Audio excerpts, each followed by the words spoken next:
बस वृंदावन को एक भाव प्रदान करो कि वृंदावन में श्यामा श्याम को नित्य चिंतन करो, जपते रहो, चाहे कुभाव से जपो लेकिन जपते रहो, और वृंदावन की रज को नित्य प्रणाम करो। बाकी आपके अंदर सुधार करने की जिम्मेवारी वृंदावन की है, ऐसी व्यास जी की वाणी है। वृंदावन आपको स्वयं योग्य बनाएगा। एक बार की चर्चा, अकबर हरिराम व्यास जी से मिलने के लिए आया। महाराज अकबर पे बड़ी कृपा है रसिक संतों की। जब अकबर को पता चली कि श्री जुगल किशोर ठाकुर जी प्रकट भये वृंदावन में और श्री हरिराम व्यास जी हैं, ये मधुकर शाह के गुरु जी हैं। मधुकर शाह की और अकबर की थोड़ी मैत्री थी, तो मधुकर शाह जी से भी उसने व्यास जी के बारे में प्रशंसा सुनी और सब बात जान करके वो एक बात को चित्त में लेकर के आया। तो बहुत ध्यान से सुनिएगा। मधुकर शाह जी बार बार कहते हैं, हमारे गुरुजी हरिराम व्यास जी वृंदावन बसते हैं, आप कभी दर्शन करके आना, कभी मिल के आना। आप वृंदावन जाते हो, श्री स्वामी हरदास जी से मिलते हो, हमारे गुरुजी से भी मिल के आना, ऐसी भावना रखते। और मधुकर शाह ये भी बताते थे कि हमारे गुरुजी जो हैं वो विशाखा जी के अवतार हैं, वो निकुंज में विशाखा बन करके विराजते। अकबर को ये सब भाव सुन तो लेता था वो, लेकिन उसको विश्वास कम होता था।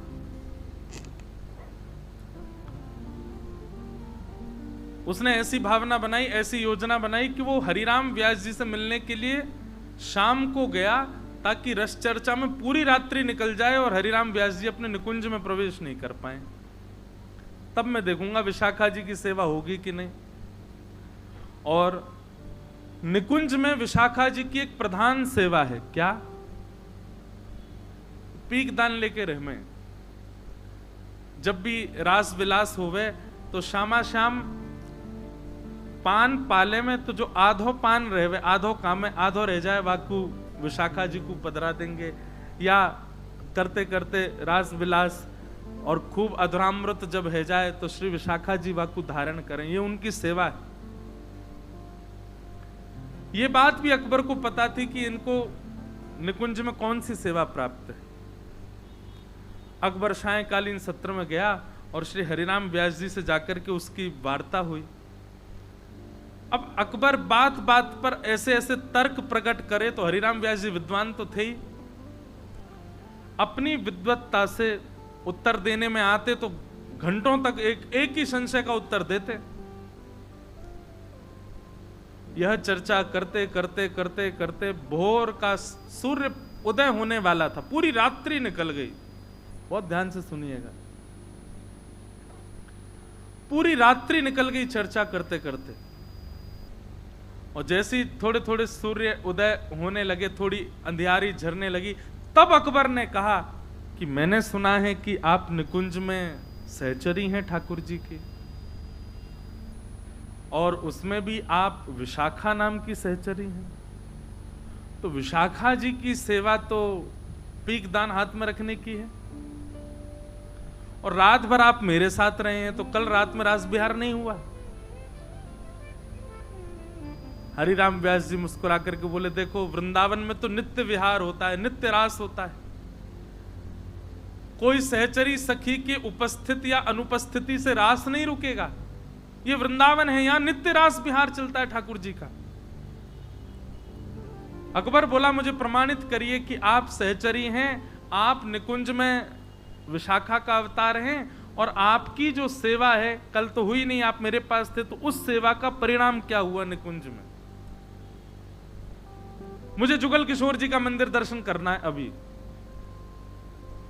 और सत्य घटना है, अकबर और साथ में वहां जितने भी लोग सुन रहे थे रात भर की चर्चा, सब लोग उठ करके गए और जुगल किशोर जी का जो मंदिर था जैसे ही खोल करके भीतर प्रवेश किया, अद्भुत सुगंधी आ रही थी। अद्भुत सुगंधी से गमगमा रहा था पूरा स्थान। और तभी थोड़ा प्रकाश करके, कोई अग्नि प्रज्वलित करके एक हाथ में मिसाल लेकर के भीतर जाकर के देखा तो पूरे जुगल किशोर जी के अंतःपुर भवन में पान कटे कटे पड़े हुए थे और पान के भीतर भरने वाली जो सुगंधित वस्तुएं थी वो सब फैली हुई थी और कहीं कहीं श्री जुगल किशोर जी का अधूरामृत भी गिरा हुआ था। क्यों? क्योंकि विशाखा जी रात भर सेवा में नहीं थी, तो ठाकुर जी कहा करें पान खामे तो ऐसे धर दें, नहीं तो विशाखा जी होती तो पात्र में धारण कर लेती। ये दृश्य जब अकबर ने अपनी आंखों से देखा, नतमस्तक हो गया, श्री हरिराम व्यास जी को दंडवत प्रणाम किया, प्रणाम करके कहा भगवान ये वृंदावन की रसिक त्रिवेणी मैंने तीनों के दर्शन किए हैं और मुझे इतना सौभाग्य का अनुभव होता है, भले ही मैं मिलेच्छ हूं, भले ही मैं आप लोगों की वाणी में मिलेच्छ हूं, भले ही मैं किसी भी जाति में हूं, पर मुझे आप लोगों का भाव साम्राज्य देख कर के मन में भाव आता है कि मैं भी कभी सहचरी होता, मुझे भी ऐसे कोई गुण रास भाव मिलते।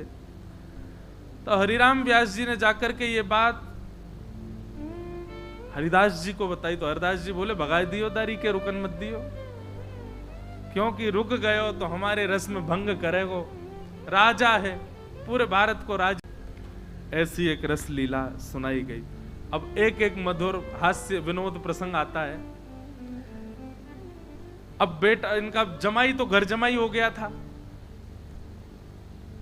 लेकिन इनके जो बेटी के सास ससुर थे विवाह के बाद वो मिलने आए। बहुत ध्यान से सुनो, समधी और समधन ये लोग मिलने के लिए आए अपने बच्चों से और वृंदावन दर्शन करने के लिए। आज महाराज जैसे ब्रह्म मुहूर्त में उठे, आप क्या देख रहे हैं कि तीनों बालक दौड़ भाग में लगे हुए हैं, पत्नी रसोई घर में बना रही है कुछ सामग्री। हरिराम व्यास जी बोले आज जुगल किशोर जी को बढ़िया राजभोग लगेगा। सुबह से ही सब लग रहे हैं आज क्या पकवान बनना है जुगल किशोर जी के लिए। अरे बताओ कुछ संतों को निमंत्रण दिया हूं मैं। पत्नी बोली नहीं नहीं, जुगल किशोर जी के लिए नहीं बनने, संतों के लिए नहीं बनने, तो वो बेटी के सास ससुर आ रहे हैं उनके लिए बना रहे हैं। वहीं से ही दिमाग चढ़ गया हरिराम व्यास जी का। बोले आन दो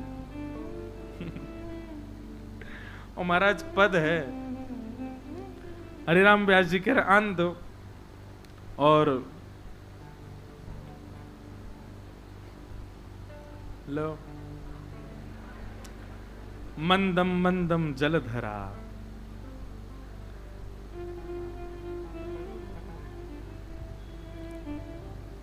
व्यास जी बोले आन दो, मिलेंगे हम उनसे। अब जैसे ही महाराज समधी जी आए, श्री हरिराम व्यास जी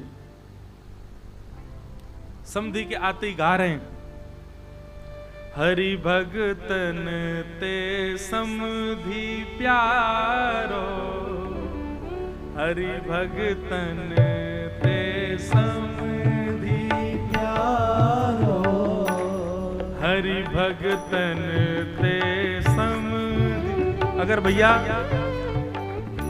हमें क्षमा करना, कोई अपने समधी जी को लेके आया हो यहाँ पे, आओ व्यास जी कथा सुना के लाएं। सॉरी, देखो कोई हाथ खड़े करे, समधी जी आए हैं क्या आपके? अच्छा। हरि भगतन ते समधी प्यारो, हरि भगतन ते समधी प्यारो, आए संत दूर बैठा रे, आए संत दूर बैठा।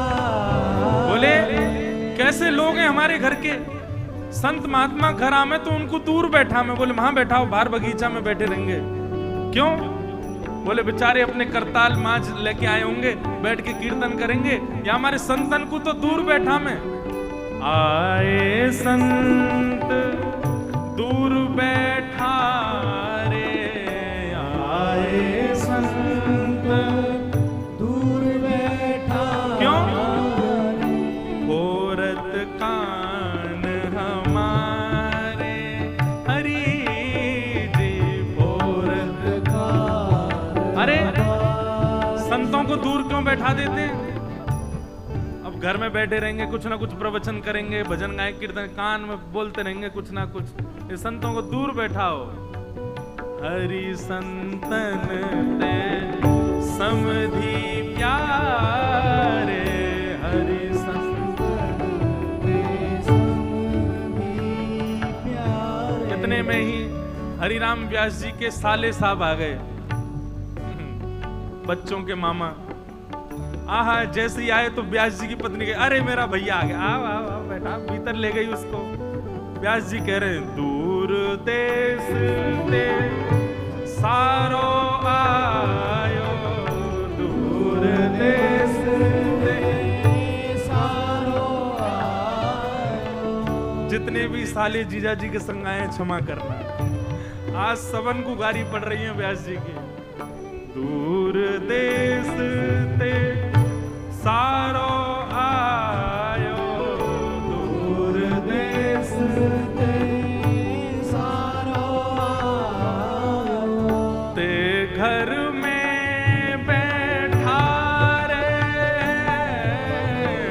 ते घर में बैठा रे। हे उत्तम पली